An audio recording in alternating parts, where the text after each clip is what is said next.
Na selva, como saber quais insetos podem causar problemas de saúde e como evitá-los? Quais locais mais problemáticos costumam abrigá-los? Muito bem. Primeira coisa, a gente tem que entender o seguinte, que na selva, algumas ordens, algumas coisas que normalmente estão na nossa cabeça, alguns pensamentos, eles se invertem. Então, é comum quando a gente fala selva, e aí o pessoal fala, nossa, lá tem onça, tem jacaré, tem cobra sucuri, o pessoal se preocupando com os bichos grandes. Nós somos muito barulhentos e somos uma presa relativamente grande para esse tipo de animal. Então, o normal é que esses animais se afastem. Então, animais grandes se afastam do ser humano. Pode acontecer alguma coisa diferente, uma onça atacar um ser humano? Pode, volta e meia tem algum ataque disso aí. Mas é em condições muito especiais. Então, a maior preocupação não são os animais grandes. Agora, os pequenos estão lá todo dia. E todo dia estão causando problema para a gente. Quais seriam esses animais pequenos? Tá? Então, mosquito, aranha, escorpião, formiga. Só nesses 4 aqui já tem uma quantidade de problema gigante. Vou começar pelos mosquitos, né? O mosquito é um vetor de várias doenças, tá? Mas ele tem um detalhe, ele tem um comportamento previsível. A maioria desses mosquitos que causam algum tipo de doença, eles aparecem no início do dia, assim que amanhece, e no final do dia.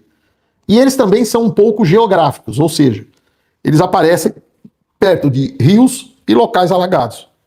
Então, se eu estou andando numa mata fechada e eu tenho um riacho, eu não posso ficar longe do riacho porque eu vou precisar de água. Mas eu também não devo ficar na beira do rio por 2 motivos. Um, sempre existe o perigo de uma tromba d'água levar o acampamento embora. Então eu não vou ficar tão perto da água.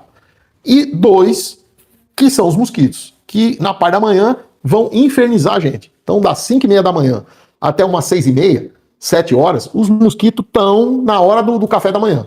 Tá? Então, era comum na selva a gente passar o repelente ainda dentro da rede. A rede com o mosquiteiro, nos protegendo, a gente dormiu à noite, acordava de manhã, pegava o repelente e passava ainda dentro da rede. Tá? É importante também que você se informe com as pessoas do local qual é o tipo de repelente mais adequado. Tá? Porque, às vezes, para cada mosquito, o repelente é um.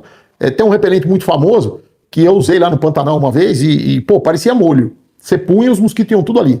Ou seja, aquele repelente ele era inócuo para aquele tipo de mosquito, num local que tem mais de 20 tipos de mosquito diferentes, que é o Pantanal. Então, o maior problema é mosquito, eles aparecem em horário certo e local certo. Tá? Eu tenho 12 anos de trabalho na selva amazônica. Desses 12 anos, eu nunca peguei nenhuma doença, nunca peguei malária, nunca peguei leishmaniose. Tá? E eu reporto a isso, a uma sorte, lógico, mas também aos cuidados que eu tomei. Tá? Eu e várias pessoas é assim. Alguns acabam contraindo algum tipo de doença. Então, mosquito é um dos maiores problemas. Bom, os outros bichos que eu falei, aranha, escorpião, formiga, tem uma formiga chamada tucandeira, que é uma formiga que tem uma mordida muito dolorida e ela é solitária, é grande, ela fica andando ali e de repente você dá uma bobeada, ela sai debaixo de uma folha e pega o teu pé, por exemplo, se você estiver descalço na selva. Então, é bem dolorido. Então, esses animais, eles têm... Normalmente, eles estão escondidos na vegetação. Então, durante o dia, eles não ficam dando sopa do lado de fora, porque eles sabem que os pássaros vão pegar eles ali. Então, durante a noite, eles têm normalmente hábitos noturnos, eles vão sair andando para caçar, normalmente são caçadores, então, escorpião, aranha, a própria formiga tucandeira, né, são de hábitos noturnos. Mas, durante o dia, eles se escondem. E aonde eles se escondem? Então, vamos lá.